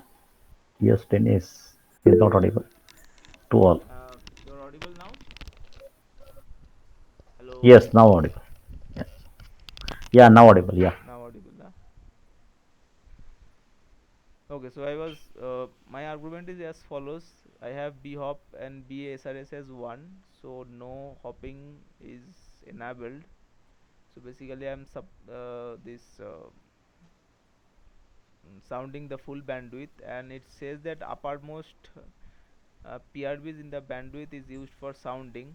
So my in the starting PRB index, I am starting from the top, that is 16. So that is how I am finding Ki as 16.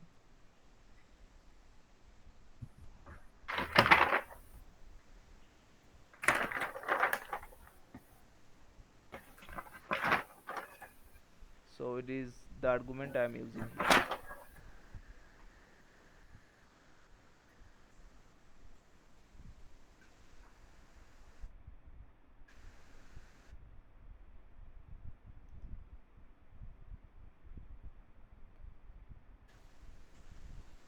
Answer.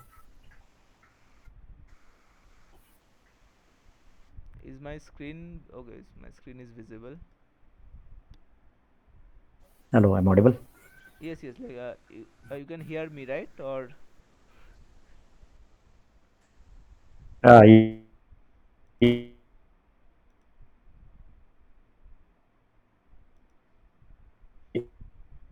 we can hear you. I'm asking that can you draw a picture and justify this answer? okay, okay, okay. Sure.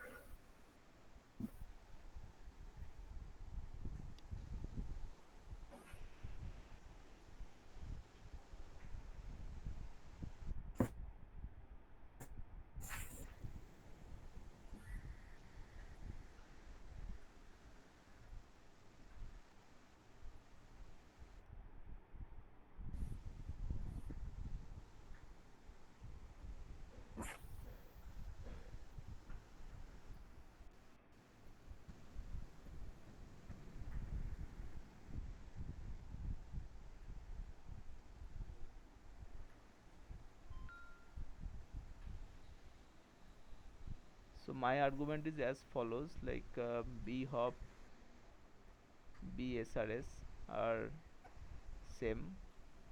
So hopping is One. disabled. So the maximum bandwidth and actual bandwidth is same here. And in the question it is said that uppermost PRBs But are do we need to consider MSR is 0 so that we'll get maximum bandwidth and which portion is sounded depends upon NRRC.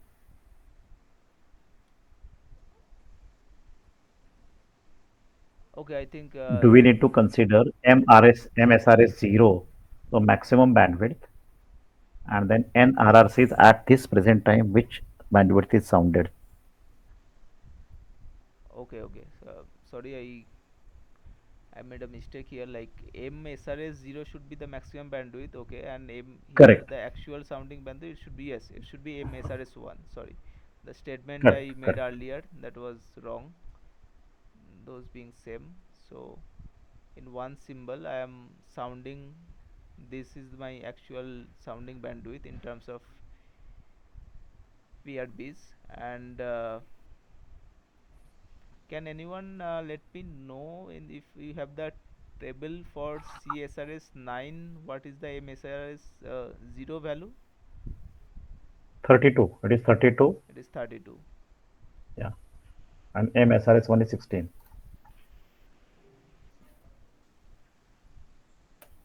So basically I am sounding over two symbols, and I am concerned about the uppermost bandwidth. So this index, the starting PRB index I am talking about, this I am referring to as 16th one. at some earlier instant, maybe 0 So to this NRRC is multiple of 4, right? Multiple of 4. uh, NRRC This unit being is 4, multiple of 4.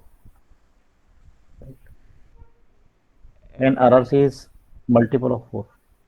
uh, Offset in multiple of 4 here.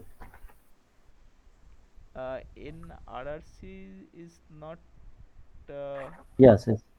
is it? Because these values are 0 to 67, right? Just now we talked. Yes, yes, yes. Its values are 0 to 67.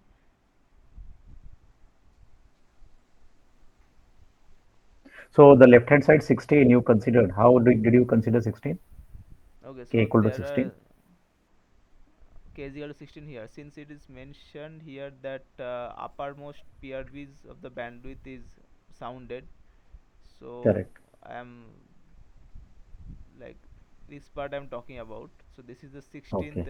PRV index. Like some earlier Okay. symbol, 0 to 15th has already been sounded, and 16 onwards, here it's being sound. So, Actually, I so just can we not yeah. can we not simply divide 16 by 4 and then say NRRC 4? Why do we Yeah, require yeah, this big expression? yeah, true. Like just now only I'm seeing here I uh, copied the question wrong. It should be 4 NRC here. Thanks for pointing this out. Like in the relation I have written, it should be 4 here. So if I am putting 4 here, then as you mentioned, I am supposed to get NRC as 4. I, So why do we require this I big think 4 expression? is written as floor. That might be the confusion. Huh? I think four letter 4 is written as floor, FLOOR. No, no, no. That The is floor is creating the operation. confusion. I see. So yeah, I But, think but the thing is, yes. why do we require expression over here? Can we not just take this 16 and then divide by 4 and then answer is 4? Why do we require this big expression? Yeah, true. The moment we draw the diagram, we already know which portion it is. Yes. And if it is multiple of 4, we can simply take it and then why do we require this expression then? Okay.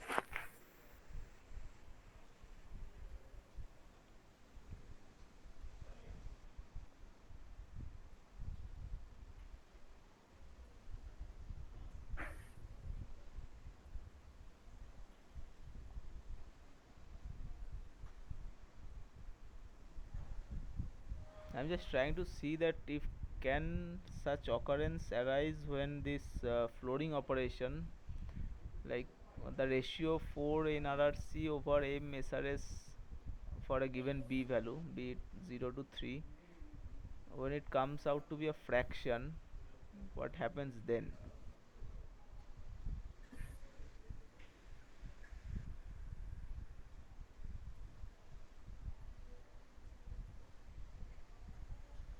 Does like will this like formula make sense at that scenario? Because yeah, as you mentioned, for these values, you can easily interpret NRRC as 4. That is true. But in the scenario when the ratio is a kind of a fraction, so Mhm. there I guess the this formula will be handy. I mean, which might not be that easy to interpret from uh, the image itself. But that's my guess. I'm not very sure about that.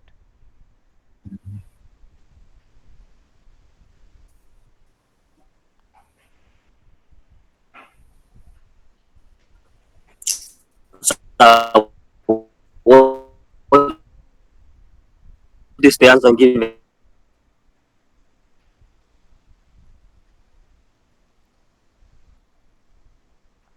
Uh, can you please repeat this once, Dennis? I'm not able to hear.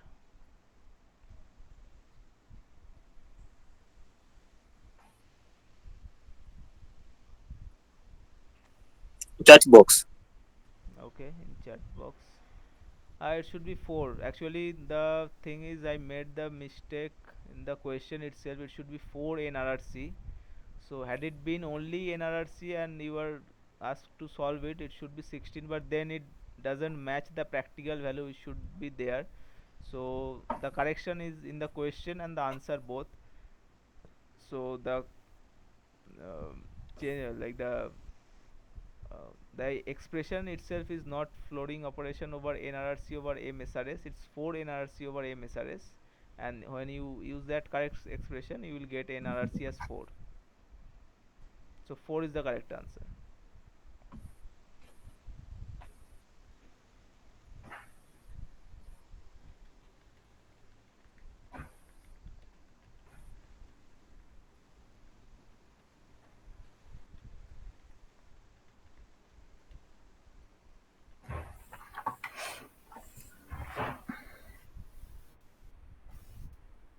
So if there is any questions, I'm happy to take, or we can conclude this session and meet next Saturday. About this Regarding the assignment, I put it on a chat window also. It will be good if we can get a clarity today because only 4 days are left to submit the okay, assignment. sure. I'll contact them and Yes. this is regarding question 2 to question That will 6, that will right? be a great help. Okay, sure, sure. Me, question 2 to 6, 4 questions are there. Yes, like that's what I'm saying. Like question 2 to 6 only, not 2, 3, Yes. 4, 5. So Questions. 5 questions are there. Okay, sure. 5 questions are there. And actually, I need to tell them like yeah, they need to update in that website itself. Now, okay. No, not in the website. I think they will be updated in this announcement part. They can do it today only. Announcement. There is no approval required for the announcement. Okay. Because Because earlier we got it in the announcement only. oh, okay. Fine, I'll inform them. Actually, Okay. as per my understanding, as it happens, like I will tell the course TAs and then they will contact that there will be some point of contact with NPTEL and then they will make the announcement Okay. like that. But sure, I'll look into this. Because if it comes on Monday, then only 2 days are left. Sure. Okay. Uh, about the MATLAB thing, Dennis, I asked them and they told me they will update it about, but I'm yet to hear something from their end. So last time I remember there was one assignment, but this time I was expecting, but there wasn't any. So I contacted them and they will tell me that they will later update me about it, but I'm yet to hear from them. Once I hear it, I'll let you know.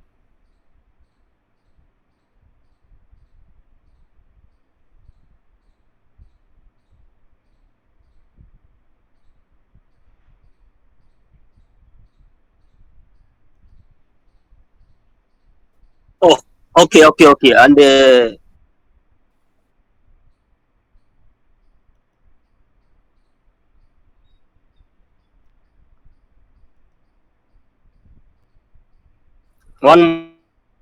one more. Yeah, sure.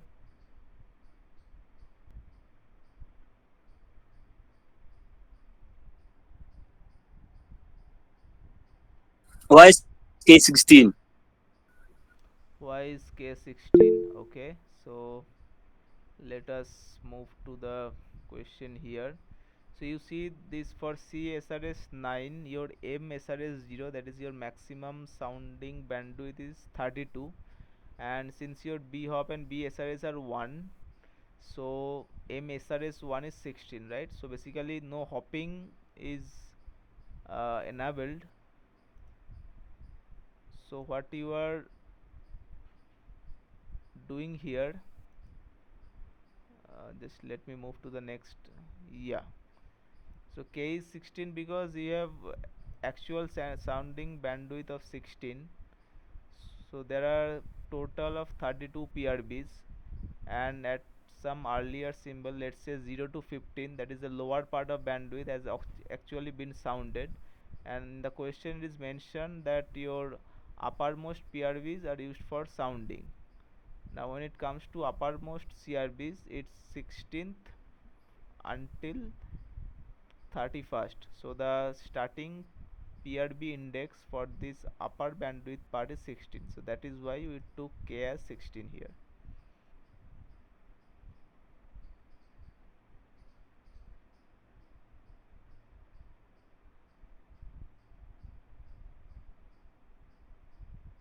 Okay, thank Okay.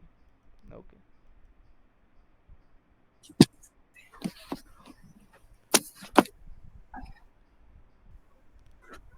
So thank you everyone for this session. Thank you. Thank you. So we'll meet on next Saturday again. Thank you all. Bye. Bye.